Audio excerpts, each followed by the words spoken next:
Добро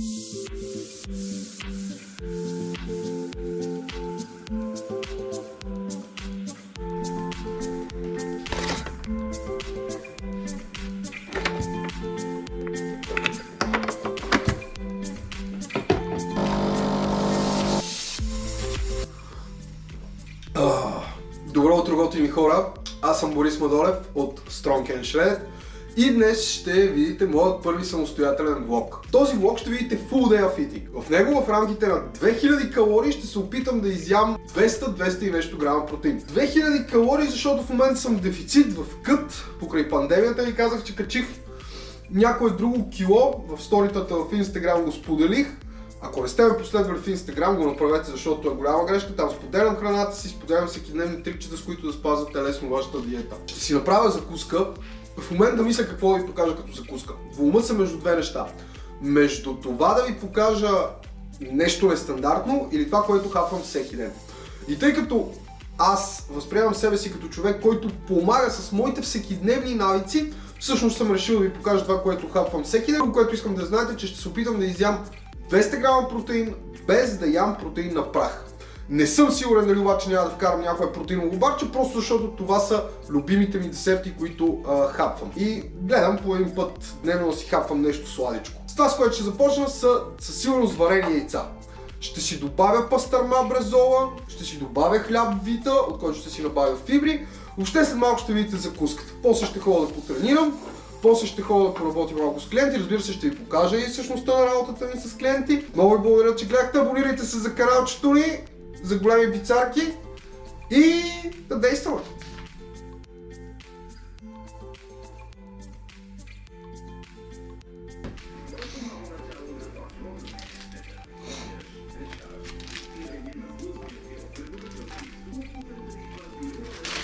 И така, взех си филийката от тостера, сядам да закусвам. Тук това, което виждате, 126 грама варено яйце, 90 грама от сиренето вършец, ниско маслено сирене. Не твърда, че е по-добрият продукт от пълномаслените, просто ми помага, обожавам сирене, помага ми да се придържам лесно към диетата си. По-вкусно ми от изварата, по-високо протеинова. И 70 грама пастърма брезола, 35 грама хляб вита. След около час искам да съм в залата, за да потренирам, защото от 12 днес имам разговори с клиенти, така до към 3. След това отивам да взимам ян и да отиваме на среща с нашите ментори в парта. Това, което се характеризира закуската ми е по-високо съдържание на протеин, по-ниски въглехидрати, именно за да не ми се доспива, защото искам да направя една качествена тренировка. Всички знаете, че за качествена тренировка обаче трябва да има и качествен въглехидрат в кръвта. Ще опитам около 30 минути преди самата тренировка да вкарам един цитрус и една ябълка за по-бърз въглехидрат вътре в системата, за да мога да имам енергия. В момента закуската ми, която виждате, е точно 433 калории с 55 грама съдържание на протеин, само 13 грама въглехидрат, 17 грама мазнини и 6 грама фибри. Фибрите са от изключително значение, идват много от хляб вита, основно в момента идват от хляб вита. На 100 грама има 18 грама фибри, което е много добре. И така, вече сме в залата да направим една тренировка. Знаете, повечето от вас, които ме следят, тренирам цяло тяло. Започвам с любимото ми упражнение за рамо, военна преса. Изпълнявам 4 серии от него. В случая играя за по-голям брой повторения, т.е. за по-голям работен обем и направих всяка серия по 10 повторения. После преминавам към любимото ми упражнение за гръб, а то е лат пушдауна. Чрез него много добре активирам широкия гръбен мускул, латисимус дорси и както може да видите, го изпълнявам с различни вариации. По някой път го правя с две ръце с въже, по някой път го правя с една ръка. Определено, когато искам да използвам упражнението за активация, след това, за да бъде по-добро второто ми упражнение за гръб, което в случая е вертикален скрипец, го правя с въже. Когато обаче го правя за основно упражнение, се опитвам да го изпълнявам с една ръка. Тук може да срещнете много различни вариации. Открил съм, че за мен правилната за моето тяло е тази, в която го правя с дръжка. Мога да го правя и само с кабел, мога и само с въже, но в случая с дръжка чувствам най-добра активация в латисимуса. След това, веднага след като приключа с лат пушдауна, за латисимуса преминавам към вертикалния скрипец. Това е другото ми любимо упражнение за гръб, като напоследък вкарвам и гребане с щанга, хоризонтално гребане, но в тази тренировка не го правих, даже доста в момента го вкарвам в програмата си. Доста ми порасна гърба от това упражнение, но ще го видите в някоя друга тренировка как го изпълнявам. При вертикалния скрипец доста технично упражнение. Много гледам да не се клатя, почти никакво движение в кръста. Особено когато е след лат пушдауна, това упражнение успявам много добре да изолирам ръцете и да дърпам само с гърба. Отново в някой друг клип ще ви покажа изцяло техниката за това движение. След това правя едно упражнение за гърди. В случая беше флайс, тъй като бях доста изморен от предния ден. Имах мускулна треска в гърдите, което между другото се случва рядко, но предишния ден правих 2 упражнения за гърди и реших, че сега ще направя само едно допълнително флайсче, което изпълнявам в този случай с една ръка. Така обхвата на движението е по-добър. Лично за мен, като се старая да задържам не повече от половин секунда когато движението е в средата му или по-точно в края на концентричната част.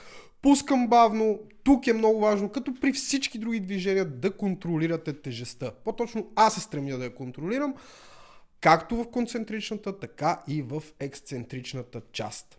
Накрая, както обикновено, завършвам с по 1-2 упражнения, не с по едно, точно с 2 упражнения завършвам за ръцете, едно за бицепс, едно за трицепс. В този случай правя бейжън къръл, както и едностранно дърпане на скрипеца, едностранно разгъване за трицеп на скрипец. Това са двете ми любими упражнения за ръце. Разбира се, имам и други упражнения, които ще ви покажа съвсем скоро в една специална тренировка за ръце. Трябва да съм абсолютно честен, аз тренировка за ръце отделна нямам, но ще структурирам една за вас, фенове на бицепсовото сгъване и трицепсовото разгъване, за да може съответно да взаимствате някои от упражненията и да го приложите в вашата програма. И така, хора, вече съм си вкъщи, часът е 12 без 5, започвам да работя с клиентите. Имам сега 3 разговора с клиенти, вие ще станете свидетели на някой от тях, ще хапна една ябълка да се съжива. След 5 минути буквално влизам в разговора. Значи, виж, напълно те разбирам и това е нещо, което много хора минава през този проблем. Когато един ден направиш грешка, на следващия ден идва момента на отрезвяване, момента, в който мислите идват в главата ти, казваш си, допуснал съм, нали, огромна грешка, идва момент на самонаказание. Едни хора Ето, виждам обаче, точно в неделята, на 21-и, си хапнал вече много по-ниски калории, пренебрегнал си протеина, 1600 калории са, фибрите са ниски. Да, разбирам те. Сега, между другото, има един много лесен начин това нещо да бъде преодоляно. На всеки, включая и на мен, се случва да излезе извън коловоз. Оня ден, като ми се роди детето, като жена ми се обади, напих се зверски човек. Няма сега да лъжа никой, даже и... Да, най-добрият начин човек да излезе от тази психологическа дупка е просто следващия ден веднага да се върне на познатия навик. Това самонаказание не е нужно. 3 дни, в които си влезеш в нормалния навик, без да се самонаказваш, ще те върнат в правилния коловоз и ще те върнат на правилните резултати. Те ще заличат тази дупка. Така че, знам, че това не може да се случи от ден първи. Пределно ми е ясно, когато се случи това нещо, но всеки път се стреми да си казваш: окей, направих грешка, но това не е фатално. И така, това, което ще видите да правя сега, са едни много готини ролерчета с лаваш. Както ви казах, видях ги днеска за пръв път. След малко, като ги направя и ги изготвя, ще седна да им сметна протеина, въглехидрата и мазнините. Преди да ги хапна, ще ви ги кажа. Това, което ще ми е нужно. Първо, хартия за печене. Взимате си 2 плитки лаваш и си ги пляскаме тук. Домашен кетчуп. Миналия път ми казахте, че не съм използвал. Ето, виждате, веднага взимам домашен кетчуп. 57 грама пастърма брезола за двете. Те добавям не знам колко отново от това сирене. Ще сложа вътре в тях и целият пакет моцарела лайт. ще и поръса с босилек, ще настържи ето този кашкавал. Това е 90 грама от ниско масления кашкавал на Вършец. Кашкавал е 90 грама.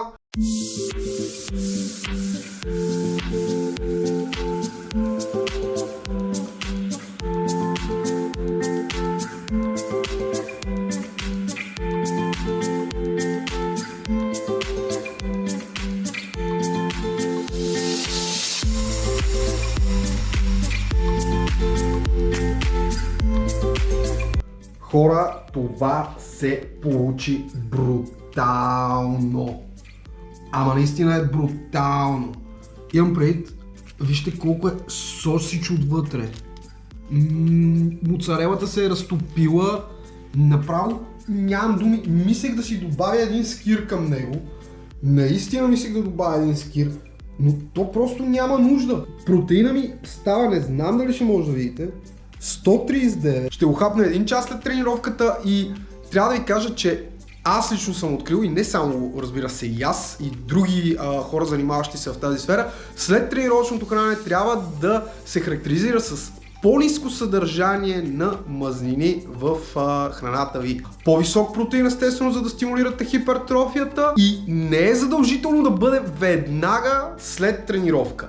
Изследванията показват, че мускулната хипертрофия дори при напреднали атлети се активизира до 2-3 часа след тренировката. Така че този златен golden hour, така наречения златен час, не е чак толкова задължителен, и хубаво е, разбира се, да хапнете протеин или да пиете протеин, но не е задължително. Не е задължително, особено ако не сте човек, който цели фотосесия, състезание. И така, вече съм пред янката и го чакам. Отиваме към пакта. Трябва да занеса преди това болнични на жена ми. Този път съм аз. Най-накрая съм аз. Какво ще кажеш във влогът ни най-накрая? Какво да кажа, бе? Не знам. Един път аз да... съм грозен, бе. Ти от ли си, бе? Това просто засича така. Екстра смис. Супер съм. Отиваме на среща с Никола и Вената, за да обсъждаме неща по канала. Взел съм и аз моите камери, защото и аз правя full day fitting. Няма само ти да правиш full day fitting. Много ясно. И това е. Да, и ще закъснеем на 100%, затова Венци и Никола, извинете ни.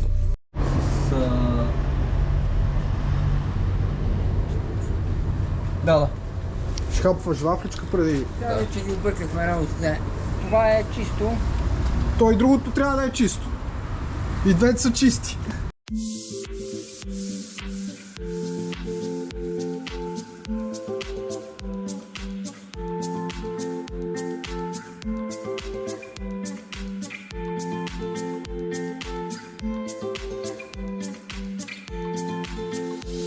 Пум.